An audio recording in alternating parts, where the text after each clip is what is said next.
horse is amazing. Give it a lick. It tastes just like raisins. Of a stroke of its mane, it turns into a plane, and then it turns back again when you tug on its winky. Ooh, that's sticky. Do you think so? Well, I better not show you where the lemonade is made. Sweet lemonade, sweet lemonade, sweet lemonade, yeah, sweet lemonade.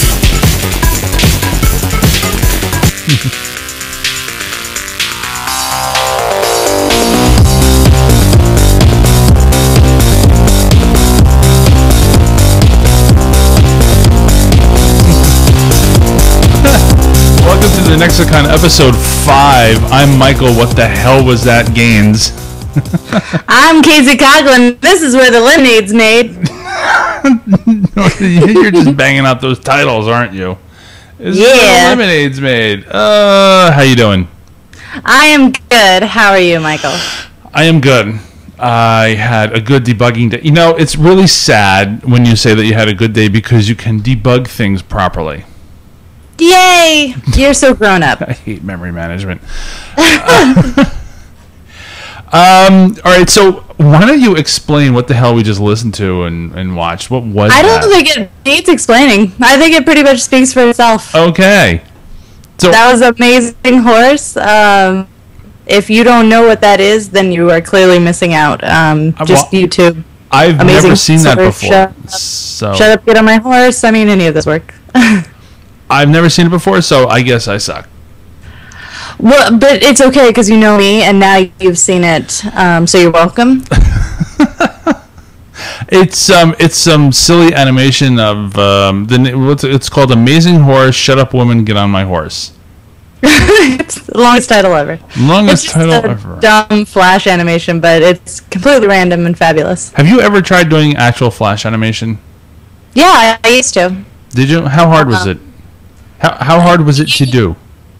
Not very if you know animation. Okay. It really, Flash really follows the traditional mechanics of animation. And so if you've done traditional animation or even like 3D Studio Max type animation, you know, it follows those same mechanics. Mm-hmm. And so it's pretty straightforward and easy to do. And they give you some kind of cheats with tweening, which you could say at this keyframe the object's going to be here, and at 30 keyframes later it's going to be here. Just freaking animate the difference between those two, and it'll do that. But if you wanted to like do something crazy like flip in between or something else, that it requires a little bit more hand coding and massaging. But so far as I am concerned, I think that the best Flash animation website was this one. Tell me, I'm going to just bring this up. I don't know how long it's going to take. What? Is it E-Bombs World? No. Tell me if you know what this is. Oh, it's going to take a minute to load on my computer. I bet what? God, what is it? All Stars or something? The email. What? The email. Hey, Strongbad. Yeah, you like techno at all? If you do, what kind? Silent J. Oh, that's very clever. Well, it's not really my style, but I heard a techno song one time that went like doom, doom, doom, doom, doom, doom, doom, doom. Oh my and then God. this other part came in and it was like... Those back when I was going to the Art Institute and doing animation, traditional animation, flipping pages, that kind of animation. I found a notebook in the attic and it had all these flip animations that I used to do in the corners of my notebook. It was a guy that jumped on a ramp, did a slam dunk, and then exploded. Oh, well, as you would. So anyway, yeah, that was Strong Bad. Homestarrunner.com, which unfortunately hasn't been updated in quite a while.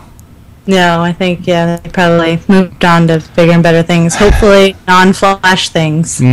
Sad times. Well, all right, let's get to the news. A lot of actual geek news this week.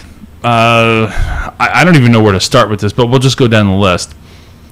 Because the first two are actually related. Raiders of the Lost Ark is getting an IMAX re-release on September 7th for a week. And the reason why it's a week is I believe that there's a Resident Evil movie coming into IMAX the following week. So it's sort of like a free week. And so they're putting this in from the 7th through the 13th. and I absolutely cannot wait. I already emailed my friends from high school. I said, we're going. And they said, okay. Just like that? Just like that. Do they, like, attach a WAV file to the email and it said, okay? Okay. No, they did not. But they should have. No, Awesome. it's only in IMAX. You're not, well, so far as I know, it's not in regular theaters. You know how sometimes they only show a movie in 3D, but there's like that one movie theater that shows it in So 2D? it's going on right now? No, September 7th. Oh, September. Okay. Yeah, and you can pre-order tickets now. To do this. I found that my local IMAX theater is only showing it at midnight on the 6th, but they're not showing it the rest of the week. Oh, bizarre. So, like, there's a week that they could be showing it, but some theaters aren't showing it the entire week? I don't know why, but I'm going to have to go somewhere else to see it because my friends obviously have to go after work. So, not a big deal, but I absolutely cannot wait. My kids, my oldest has seen it, my youngest has not, and my sister's kids want to see it. So it's I like that they bring these movies back. AMC, this isn't AMC specifically, I don't think, but AMC a couple years ago started bringing movies back. They brought back Airplane, 16 Candles, the entire Lord of the Rings trilogy. I don't remember that. Was that? Yeah, you know why? Because they didn't promote it properly. Yeah, I was gonna say, like, I haven't heard this. When was this? This was not this past January, but the January before, around then. So January 2011. Yes, January 2011. Why are you laughing at me? The January before this last one. For some reason, I had 2010 on the brain. That's what I was going to say. Yes, it was January 2011. So it started off. Let me see. They did 16 Candles and Airplane, like I said. There are a couple movies in there that I really didn't have any interest. Oh, they did Ghostbusters. Oh, well, whoops. Yeah, brought the kids to see Ghostbusters for the first time in the theater. The only annoying part was that the place was like half full, and there was this guy behind me and to my right that kept whispering every line to himself. Awesome. With his friends. Awesome. Yeah. And That guy is a winner. total winner. So it'll be interesting for me to see this in IMAX because I had seen it in the theater. I've seen it on Blu. Oh, this is obviously a promotion for the Blu-ray of the box set that's coming out a couple weeks later, and so showing it in the theater I think is a great thing to do, and it gives me the ability to show these movies to my kids because when I was growing up, re-releases in the theater were actually common, and then when home video came around, they stopped doing that. They stopped pumping out more bad movies instead of re-releasing all the good ones. And so I haven't had a chance to show my kids some of these movies in the theater. You can show it on Blu-ray and everything. That's okay. But to see it with an audience and everything, I think that's a big deal. So I cannot wait. Right on. I will have to go see it as well. And this goes hand in hand with another Spielberg classic. I saw this today. The only reason why I added it was because of the Raiders of the Lost Ark thing. Actual Cannibal, Shia LaBouf. If you're familiar, have you ever seen that video? No, I think I heard the audio from it. I'm pretty sure I heard I read the article and then I'm pretty sure I heard an audio clip like on the radio of him saying it. Well, no, I'm talking about the goofy Actual Cannibal Shia LaBeouf. No. On YouTube, somebody did a parody. I think one of those College Humor, one of those, where they did a song about Shia LaBeouf actually being a cannibal, being chased by Hollywood superstar Shia LaBeouf. Never heard it. Okay. Joke is over. Steven Spielberg basically blasted Shia LaBeouf because LaBeouf said something nasty about Indiana Jones 4 and the Kingdom of the Crystal Pooh. Yeah. Didn't like that movie very much. Yeah, and I think, honestly, I think Shia was probably the key thing wrong with it. He actually was. Every movie he's in. Well, it's weird. Every movie he's in, he's the most wrong thing in the movie. I was watching Holes a few weeks ago. It was just on, and I was just relaxing. The kids like it. And there's Shia LaBeouf in the movie. And there is just something about him in these movies that just, like, I don't know what it is. It's like bad acting. it's almost as if his face tries to sell the film, but then his acting falls really flat. But he's not good looking, so it's not like he's a pretty face. I would get that. He's not good looking. He doesn't have looks. He doesn't have ability. He doesn't have emotion. He has nothing, and they keep casting him in shit. I don't know why. But he was great as Walt Witwicky or whatever his name was in the transfer. He wasn't. He hasn't been great in anything. Anyway, Steven Spielberg told Shia LaBouf that there is a time when you can be human and have an opinion, and then there are times to sell cars. Meaning that you don't go to a film festival and crap all over the movie that you're in. That you're there to promote. Yeah, that would make sense, you would think. And yeah, I was watching the Crystal Skull. It started off... Wait, I forgot about the fridge. Okay. If you take the fridge out of the movie, it actually started off okay. Like it had that... Okay. And then there were aliens. Well, the aliens you didn't realize until the end, but what I mean is that Shia LaBeouf comes in, and the whole movie, for me, just went to crap. Yeah, I know. If they had cast anybody else in there, if they cast a hologram of somebody in there, it would have been better. Tupac as.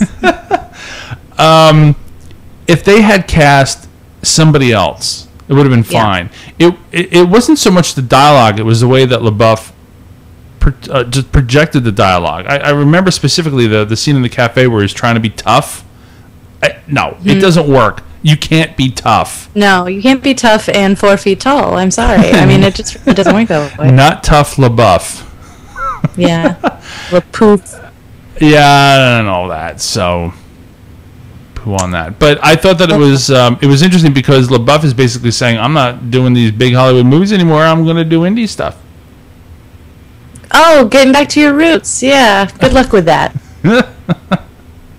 Oh, well, who cares? Hey, what's going on in New York? Okay, so I've been a big Doctor Who fan for a long time. Yes. This is crazy talk. I had no idea. You had no idea? None? Where have you been? No, and anybody who follows you on G+, I don't think would have any idea either. No idea? No. This would come as a total shock. Yeah, I've been a Doctor Who fan since it ran on PBS here in New York, and that was a long time ago. And in April, when they were filming in Central Park, I must have been busy those couple days or something, but I just missed the fact that they were going to be filming in Central Park that day. And so I found out 2 days later that they had been filming, and I could have just run over to Central Park and watched them film. I felt really bad about that. But then yesterday, the BBC America tweeted that they were going to have a New York City premiere of the season 7 opening, Asylum of the Daleks. And I went, I've got to go to that. And then I thought, there isn't a theater in New York that's going to hold enough people that want to see this. And then I thought, I got to hover over Twitter all day today. So that's essentially what I did. I hovered over Twitter. And the good thing that BBC America did is that they said just before they were about to announce it, okay, we're going to announce it. Oh, that's helpful. You know who should do that is Comic-Con. That would only be too helpful, I think. Too helpful. So as soon as the link was posted, I have a live feed column that I don't really pay attention to, and then I had a column just for BBC America. And so as soon as I saw the tweet in the live feed, I went to the site and went to order my tickets. Well, the problem is that they only allow you to order 2. I needed to order 4. So my wife is on iChat, and I went, go here now, buy 2. And she's like, okay, I'll go. Because I told her the night before, I said, there's a chance that they may only sell 2 at a time. She's like, all right, I'll try to get some. The website crashed for a lot of people. But what I did, this comes from my days of trying to get stuff on Ticketmaster. Yeah, it sounds like it. And there were 4 steps. I got to step 3 where it said, okay, we've got your information in your credit card, and here's the venue, and here's the event. click here to buy your tickets. And you click the purchase tickets button, and then it says processing, and this little windmill comes up. And it goes there, and I knew after about 20 or 30 seconds that it was too long. So what I did was I took the URL, copied the URL, opened up a new window, pasted the URL, thinking the website has to have my information and knows what I'm trying to buy. The browser knows what to send it. And so by doing that, even though the original window was still in the processing mode, the new window that I opened said order complete. Awesome. And I got the tickets. But I only got 2 because my wife couldn't get the other 2. So I don't know. If it was a Star Trek thing, I probably wouldn't care so much because I had met everybody over the years. But it's a Doctor Who thing, and the entire time that I was a Doctor Who fan, it was always Britain, which is fine. You know, it's obviously where it comes from. It's filmed and for it to be in New York, for me, it was a big deal because now back when Doctor Who played here in New York, it was sort of like a cult thing. Well, I shouldn't even say that because Doctor Who is sort of a cult thing now. I think it's still a cult thing. I was going to say it's a cult thing now. I guess what I meant to say is more like very few people watched it. They all knew what it was, but it wasn't the big cult fan thing that it is now. And I can go on and on about why. But now with David Tennant's popularity and Matt Smith's popularity, it's huge here in the States. And now they're finally acknowledging the fans in America. And so I figured that something like this was not going to happen very often. Probably and so not. That's why I was getting the twitching for the tickets. And I got 2. Congrats. So I will report from there, not live, but I've been thinking about putting something together while I'm there. Maybe talking to some people, and they say they're going to have what? But I said, that would be good. They're going to have well, I forgot to mention that Matt Smith and Karen Gilliam are going to be there. Oh, so very nice. They're going to have a Q&A afterwards, and I don't know what I'm going to ask them. I'm a dork. What am I going to say? What's it like being the Doctor? I've been to so many Star Trek conventions. I've heard every bad question in the book. Yeah. And yet, I watch these videos of current ones, and people still find worse ones to ask. What was it like working on episode 47? Yeah. If I come up with an intelligent question, I'll ask it. But if not, I'm just going to sit back and watch. That's how I feel with panels at the con, where you want to get up and ask a question, but you don't want to be that idiot who asks a really dumb question and then gets YouTubed and And yet, oddly enough, I was at BlizzCon one year when this kid got up and he said, "There's a discrepancy between the game and the book." red shirt dude. And now the red shirt dude is in the game. Is he really? He's in the game. Where? If you go to Ironforge, where the king is, he's like the king's examiner or something. Not examiner. Oh my god, that's fantastic. Yeah.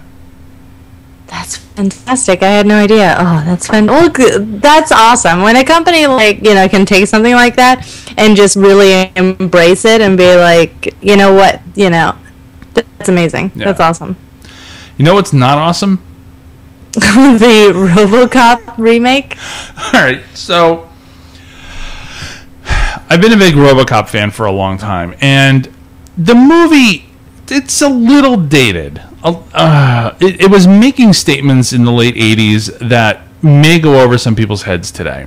So it's how many things in that movie, though, actually came true. That's true, too. That's very true. So in order to keep that... I'm iffy about remakes. It depends on why it needs to be remade. Well, like if somebody said, we're going to remake Ferris Bueller, I'll like, no, you're not. Oh, your screen just went green. I'm going 8-bit. A little bit. It's 8-bit. It's 8-bit Casey. It happens.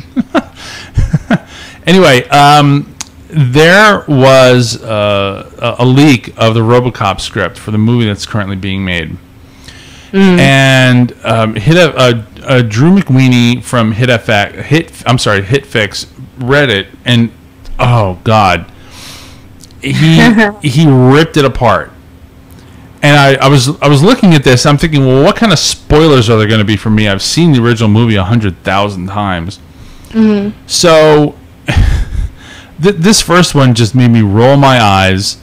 It says, "I'll share one." Well, if you haven't seen it, fast forward the podcast a little bit. But if you've seen Robocop, nothing here is going to get spoiled.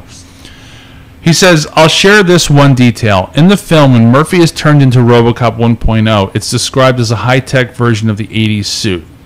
Then they show a focus group scene where criminals laugh at the design." What? How do you get criminals in a focus group to look at a cop? Why is there a focus group of criminals? He looks like a toy from the 80s, so they redesign him to look meaner as Robocop 2.0, who passes focus group approval. Okay. Oh, criminals don't laugh at him. I see. So they not only make sure to include the original design, they also point out it's dated and stupid. Okay.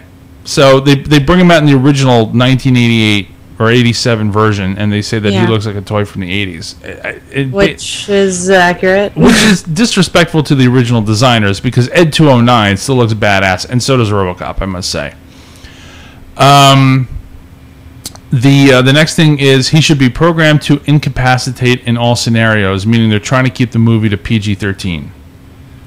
And no. This is what Drew McWeeny wrote. He wrote, no. And I have to agree with that. If you're going to have a movie as brutal as Robocop, you can't keep it PG-13. You just can't. Well, I know. They try to do that, I think, with the vast majority of movies now, and it's purely for marketing purposes, to reach the widest to reach the widest audience, to reach the widest audience possible, and it's dumb. Sometimes you need cursing, you need sex, and you need killing. I'm sorry. Depends on what you're trying to say. Robocop, the original Robocop, was making statements about what the lifestyle was in the 80s and movies and things like that. So for it to be dumbed down today is just, I think it's atrocious. The next one says that Robocop is a transformer. He goes from social mode to combat mode and back. Social mode? Social mode and combat mode. Facebooking? He's supposed to be a person. He's not supposed to do this. Okay. The head of the OCP project is shown mock-ups for the Robocop action figures. Oh, not good.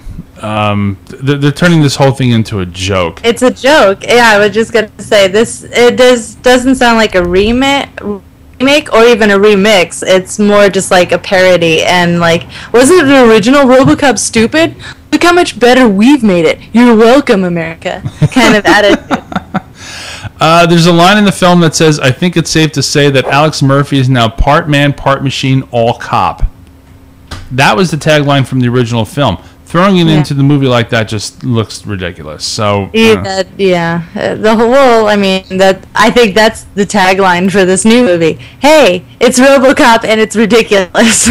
So this is why remakes bother me. Is that if they're going to remake a film and they're going to turn into a joke, then why bother? Why don't give them the rights? Yeah. Don't give them the rights to do it.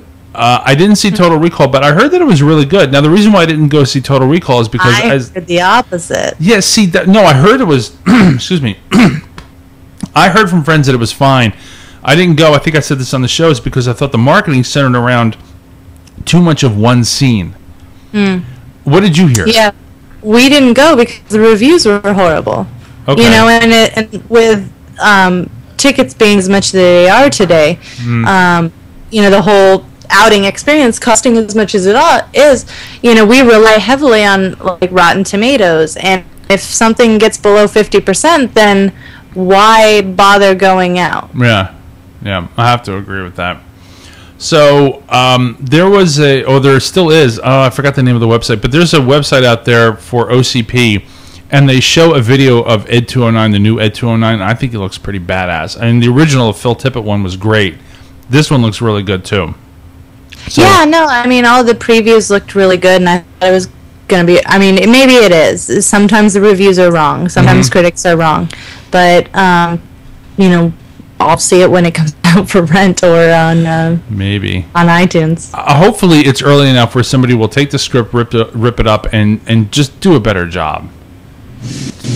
Just because what it can do is that if you piss off the hardcore fans, those are the people in today's days of social media. Those are the people that are going to kill your movie, not the movie itself. It's the fans that hated the film that are going to kill it. They're going to go out there and they're going to say this movie sucks and here's why. And so I think they need to take better care of doing remakes. That's what I think. I mean, you can say that all day long, but like comic book movies, and I mean, you would think, like, even I would say comic book fans being probably the most anal fans, you know, and they just tear apart those stories and make horrible movies and just keep fucking doing it. Yeah. So, well, I'm not buying that for $1. Not if they do it that way. indeed. You know what else I'm not buying for $1? Yeah, what? Windows friggin' 8. Okay, why not? Oh, I don't know. Have you seen it? Have you seen this new tattoos thing they put on the interface formerly known as Metro? The tattoo thing, no. So, I guess I think it's the most recent iteration, the newest, the final release. I saw screenshots of, you know, the Metro interface, or we call it Metro anymore, but whatever, it's Metro. Yeah. And then there's like these, they call them tattoos, but it's like kind of like a frame or overlay for like a more detailed, organic kind of. It's like changing the wallpaper behind the tiles, but it kind of overlays on top of the tiles, and so it just looks like an abomination. I saw a bunch of info about Windows 8. I have not seen that. I saw them like either today or yesterday. It was really recent, but if you search for like Windows 8 tattoos, it looks hideous because it's a total, and like being a designer, I'm just like, bro. They have, you know, a nice clean 2D interface with the Metro tiles, you know, it's very clean, very sharp, and then they have this tattoo thing going on, and it's like on the opposite end, 180 degrees in the other direction of design. Wow, I'm looking at it now. It's really awful. clashes, and like what? You just like, you were going one way with the Metro interface, like very sharp, clean edges, you know, and like clearly one design aesthetic. You knew what you were doing. You had a clear-cut theme, and it was very focused. And, you know, from a design point, I can appreciate that. They took it, you know, just 100% that way. And then all of a sudden at the last minute, they take fucking left turn, and then it's crazy town. It looks like a unicorn puked all over the screen in the background. It looks insane. The problem that I have with Windows... Oh, here we go. The problem I have with Windows 8 is it's designed for tablets. Because I tried it... Yes. I saw the CNET review, and basically the CNET review guy is using a touchscreen monitor. Now, the way that... I'm not going to show it on screen, but the way that I have my screen set up, my Windows machine, which is strictly for gaming, is that it's set at a distance, not for my fingers, but for my eyes, so that I can see the whole screen comfortably. I am not going to start pointing at my... I don't have a touchscreen, but I wouldn't buy one. Is essentially what I'm saying. Is that... And Eric Rice and I were talking about this months ago, is that you get shoulder fatigue. Because, I mean, just try holding your finger... Like Steve Jobs was saying prior to his death, is like, we'll never make a touchscreen MacBook or iMac for that very reason. Like, if you're touching the screen, you want it down, like, in your lap or something. You know, you don't want it up here so that your arm, you're holding it up the whole time, like, you know, what you just said. You know, that's just not practical. And yes, Windows 8, it works much better on a touchscreen, but I'll take it one step further. It works much better on a small screen. Oh, yes. I'll give you that. When I first tried it out a year ago, when the the first release came out, and I put it on my 27-inch iMac. Big mistake. Like, it looks horrible, and it's worse than using all full screen apps in Mac OS. It's just totally impractical. But then I put it on a partition on my little netbook. Suddenly it's much more usable, it makes more sense that way on a small screen. I think I've said this before on the show, is that I find the Metro interface to be a complete waste of space. You have all this space. We've spent so many years trying to design, not just for Windows specifically, but just try to get an interface that's common across whatever operating systems that you're running that people can relate to. And now they're using large fonts, lots of wasted space. And they're designing for a small screen. It's not a waste of space. It's a very efficient use of space on a small screen. Maybe on a small screen.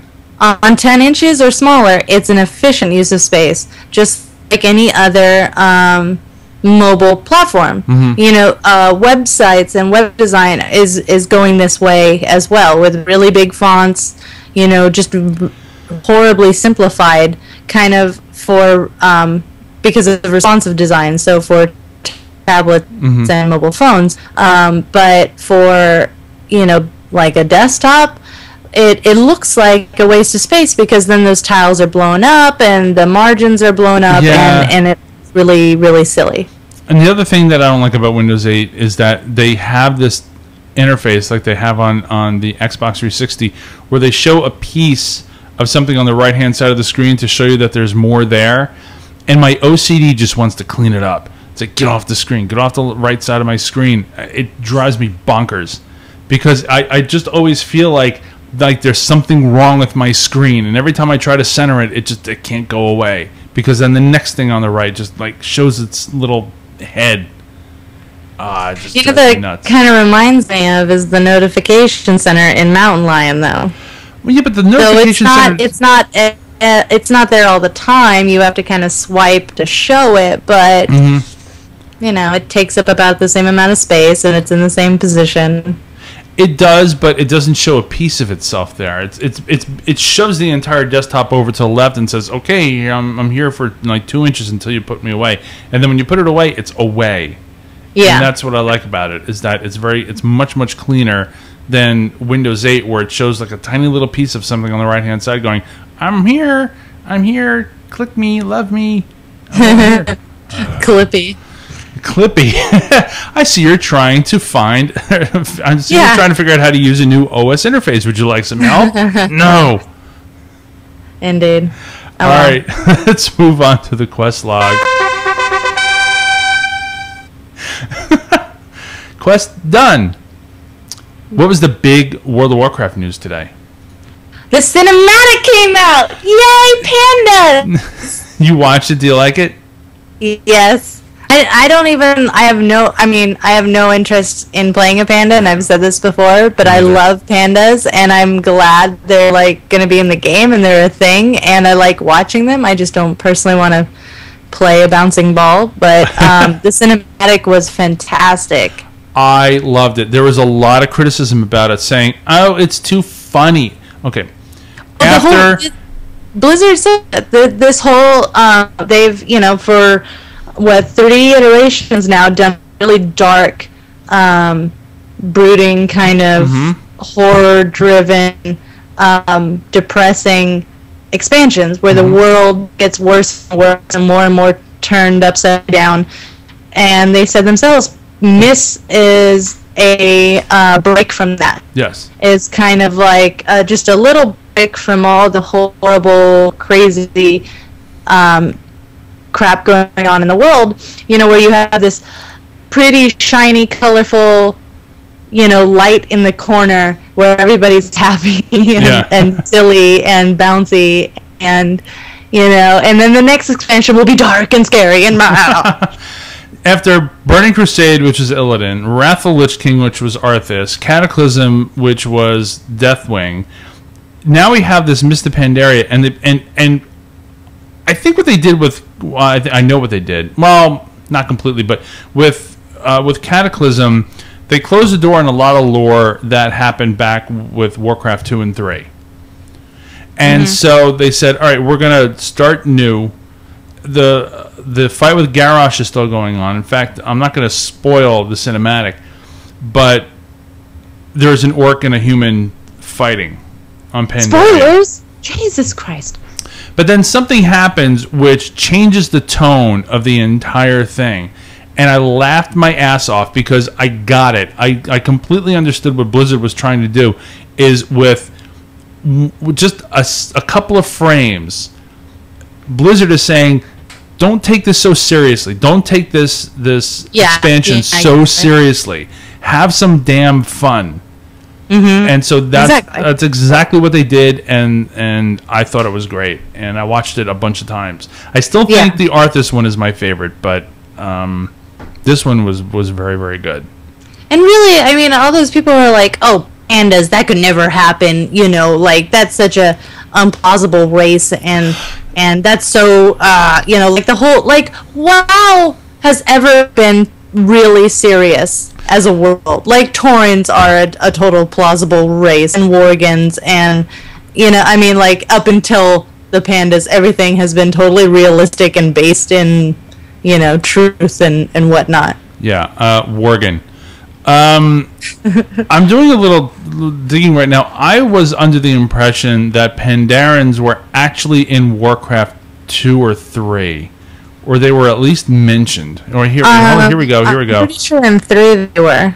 There was also an in-game secret in Warcraft 3 Reign of Chaos where Arthas discovers Pandaran relaxation area in Anderhall. Bingo. They were in Warcraft before. So anybody who says that they were not in Warcraft lore, there they are, Warcraft 3. No, I don't think anybody's saying that Blizzard just pulled this out of their ass. Oh, no, they are.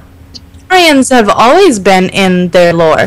Like, what was it? One of the prior expansions, I want to say Burning Crusade, everybody went, before they announced the new races, everybody was like, Pandarians, or Naga. You know, when they were throwing stuff out there, people were saying they have to do pandas. Well, that was, part of it might have had to do with the April Fool's joke, though. Yeah. Maybe. But I mean, it's not like they've never been in the world. You know, they've always, I mean, they haven't been in WoW a whole lot, but they've been in Warcraft, they've been in the books, and they've always kind of been there in the background, and people who really knew the lore knew that. Right, like, but that's what I'm saying, is that the people that don't know the lore are the ones that are bitching and saying... Those people that are new to it, that came in at WoW and not Warcraft. Yeah, I played Warcraft 3. Yeah, me too. I didn't finish it, but I played it. So, no, I took the campaign for a little bit, but I played like the multiplayer a lot more. Yeah, I think most people mainly focused on the multiplayer. Moving over from WoW to Guild Wars 2, in a sense, it turns out that WoW Patch 504, which is going to allow people to play pandas without buying the expansion, which is huge. Wait, they're actually going to bring in the new race? I thought... Yep. Oh. So what are they really saving for the actual expansion? I think Pandaria itself... I'm still trying to get the lowdown on this. I think that the expansion allows you to level.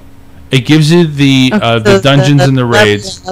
And then the land itself, area. Yeah. You can do the pet battles in 504, so you can do that without buying the expansions. And not only that, but Blizzard said today that with patch 504, you get access to all the races without having to buy any expansions. See, they really... I feel like they're shooting themselves in the foot there. They shouldn't bring in... They've never done that before. I mean, why? Well, they should save the new races for the expansion. Well, I'll tell you why. You want to know why? Because they want to directly compete with Guild Wars 2. Yep, because... They want to kill Guild Wars 2. Patch 504 is coming out the same day as the official release date of Guild Wars 2.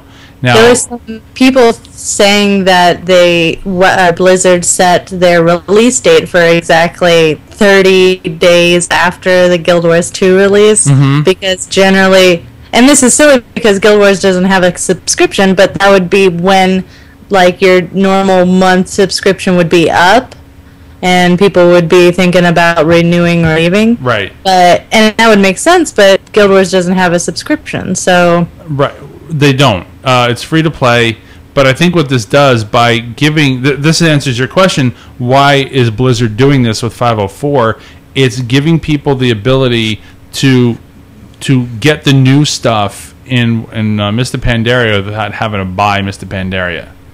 So yeah, if they just slowly leak it out little bit by little bit now until the actual release, and they keep people there without saying like, because a lot of people I bet would probably, I guess they're already down a lot of people, and there's probably a lot more that's saying, well, I'll play Guild Wars 2 when it comes out, and then maybe I'll go to Miss when it comes out. But if people get, really stuck in Guild Wars 2, well, then that's a little bit of a gamble, I guess, for Blizzard. And if they can keep people away from Guild Wars 2 just a little bit longer.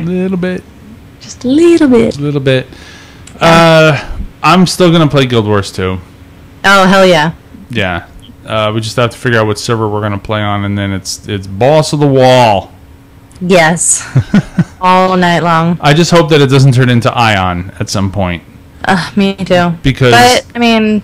It didn't seem like that in the betas, and it seemed like there's enough to do. Like, there's a ton of stuff to do in that game. So I don't think it's going to get old fast at all. And for those people that haven't seen my Twitter feed or my Instagram feed, I did uninstall Star Wars Old Republic, and I did uninstall Terra. Aw, sad times. I know, sad times. Yeah, you put a little crying face on my Terra one. But then you wrote, do it. For SWTOR. Yeah. I wanted to like Terra so much, but it was just a little too pretty. Yeah. I know. I like it too, but I can't actually... I have this bug in my room. I can't actually, get myself to play it, so I don't know why. Yeah, unfortunately. Vanguard is going free to play. Yes, and I'm going to... possibly download. I'm either going to finish downloading that tonight, or I'm going to finish downloading EQ2 tonight. I don't know. I haven't played Vanguard since it came out, and I just went, "Oh, this game stinks." But now that it's free to play, it's actually, I didn't know this. It's part of my SOE Access account, so I can play it whenever I want. So I downloaded it last night. My old character, I guess, was gone. Maybe I deleted her or something like that. But I was able to create a new one, and I was in the same starting area. And so we were going to play last night, and then you came back online and said, "No, I'm playing EQ2." I know. I started to download Vanguard last night because it went free to play on, I believe, Tuesday or yesterday, but I think it was Tuesday. And I'm on the SOE site to get into my account, and I'm seeing, ads for EQ2 and their new emote thing, and I'm like, oh, I forgot about that. Oh, I really like EQ2. Oh, man. And so then, and it starts downloading, and I'm like, okay, man, I'm going to go to EQ2. So that's good. You're going to start playing that again? Yeah. Oh, God. I love EQ2. It's my favorite MMO of all time. Mm-hmm. Even though it's old and it's showing its age now with graphics and everything, I love it. But their free to play system just pisses me off so much, and it's like I just jump in for a little bit and play in your free to play system? No, because like you chain off everything and make it virtually unplayable unless I'm subscribing to it. Yeah. They only give you 4 out of like 12 races you can play, and only 6 out of 24 or something classes, to choose from, and all the like super cool new stuff is completely off limits, and even like high level armor and stuff you can't even equip if you're doing free to play. Right. So if you find a drop that's I think it's orange or blue or something, past a certain point, you can't even equip it. You have to like pay money per item to equip if you're playing the free to play. If you're playing subscription, well then it's the same that it's always been. But I might end up, subscribing for a month or something. No. But well, I have to play Vanguard for a little bit and see how it is, and maybe I'll get past level 5 this time. I mean, Yeah, I hated it that much. I remember it being kind of grindy past level 10, but the one thing Vanguard was really kind of revolutionary for when it came out was you could cast and run at the same time. That was the first game to do that. And then 2, you can build stuff, which a lot of games you can build stuff, but you can actually build your house. And it's not like there's predefined housing and you go rent a house and then put the stuff you build in it.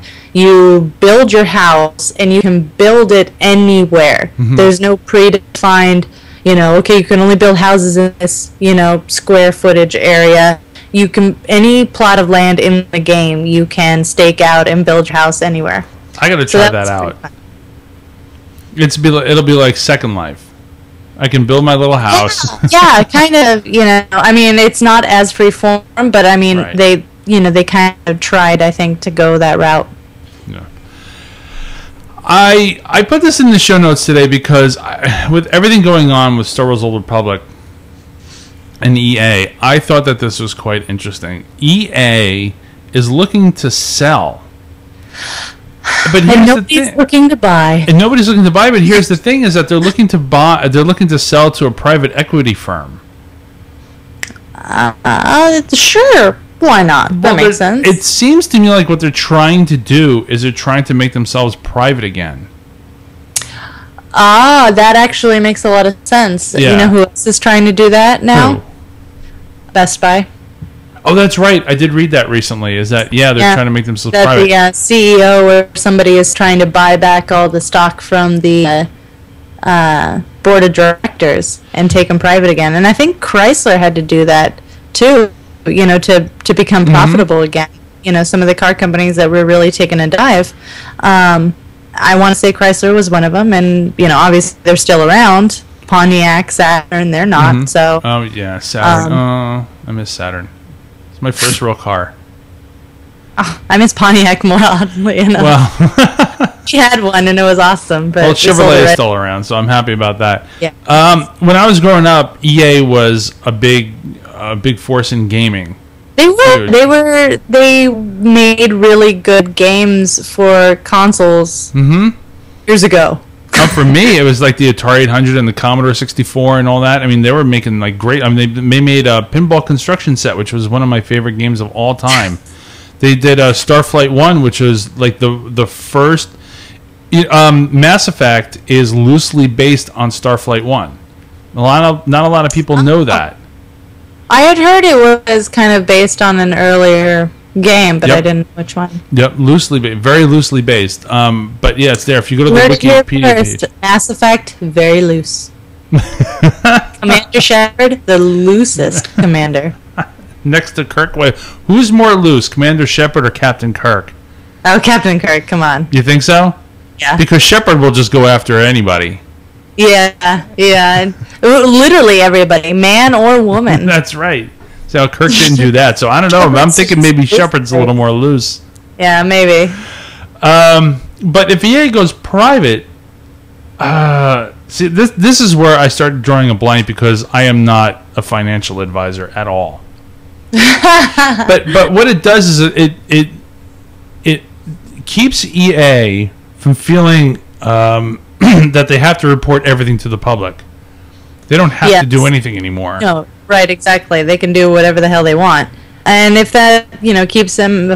I mean, at this point in time, like, I could care less. I mean, EA used to be, like you said, a force in gaming. Now they're almost a joke in gaming. And so I kind of am just like, I don't really care. If they go away and, totally die, great. If they are able to stay afloat and maybe rebuild themselves and become what they used to be, then great. I But agree. I'm just kind of like, I don't really care what they do.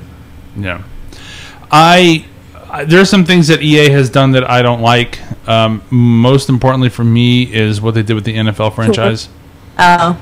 No, I don't like how they made their title an exclusive for the NFL, because there are a couple of good NFL games and they were all unique in their own way. And then EA said, "Nope, we're exclusive now. You can't get past.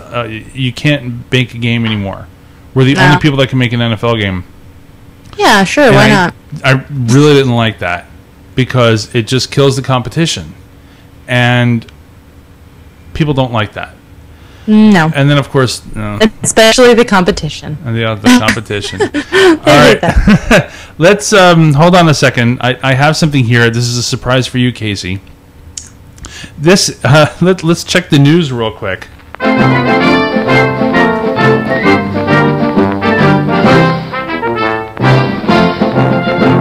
People are still playing Star Wars Old Republic. They came out with a new trailer today. They came out with a new trailer today, and everybody just went, "The hell is this?" For what? For a game update? For some game update. Basically, it was a video with absolutely no information in it, and Was it just like explosions? it was, you know how their trailers are. They basically show a lot of people swinging lightsabers, and you're just supposed to think it's cool. It's a new planet, and Those are pretty cool.